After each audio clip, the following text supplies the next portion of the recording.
مولاه. بسم الله الرحمن الرحيم. Alhamdulillah wa salatu ala ahliha. You'll have to bear with me a bit. I'm losing my voice a bit, but hopefully inshallah you can all hear me. I'm just gonna very briefly, a couple of minutes to talk about like you heard, the philosophy of the ziyarat, why we come, and then a little bit about the true imams who are buried here. Can we have a quick show of hands who's come here for the first time? Fair amount. Okay. So, regarding the meaning of ziyarat that you had from Maulana, that ziyarat means to visit somebody, to do visitation. So, and you visit people who are alive. If you go to a graveyard, you don't say you're going to visit somebody.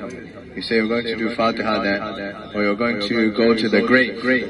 But when we say we're doing the ziyarat, we're not doing the ziyarat of the grave or the metal or the wood or the, everything, but we're actually doing the ziyarat of the person. Marhum Ayatollah Bahjat Ridwanullah Ta'ala used to say that most people think that they come here to visit a dead person.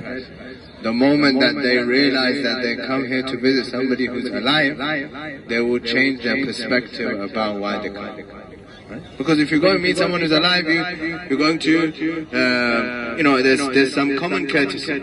For example, if I'm going to meet someone who's alive, I'm going to meet somebody, first of all, even if I'm going to meet them for a need, for something that I want, there's some common courtesy. I'm going to say salam, I'm going to ask how are you, I'm going to, do some small talk before I ask what I want to ask.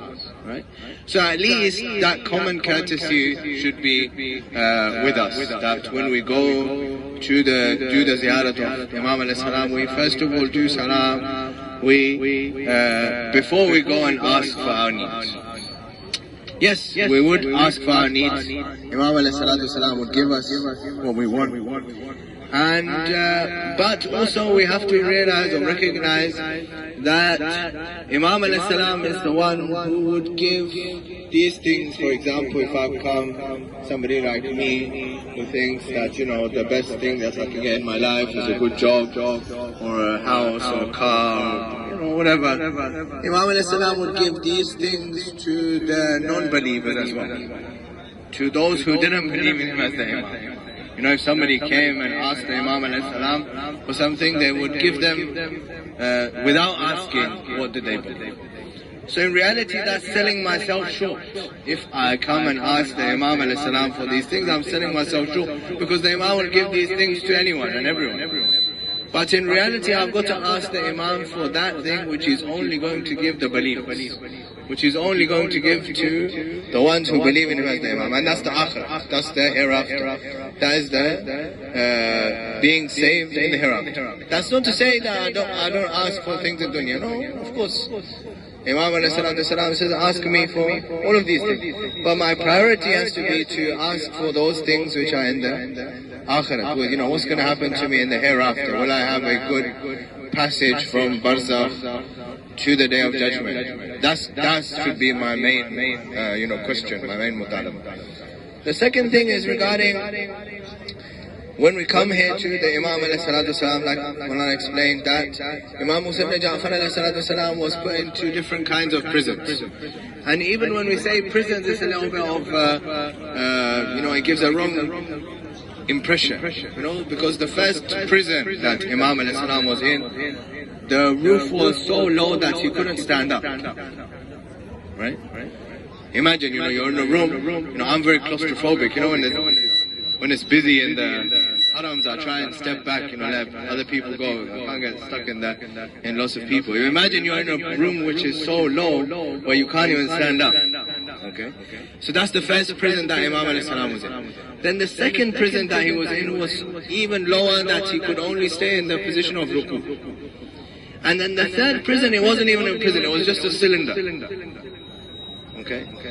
And they just used to throw in the dry bread and the water to him every single day. And that's how he lived for 14 years continuously of his life.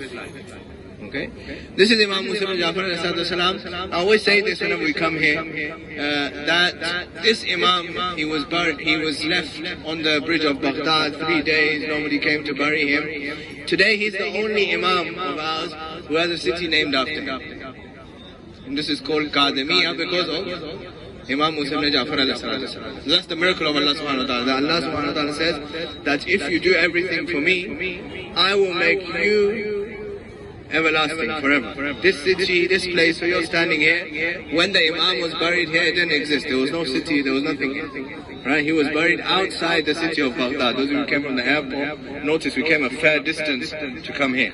Right? So this was outside the city of Baghdad. Today, this is the most important part for us.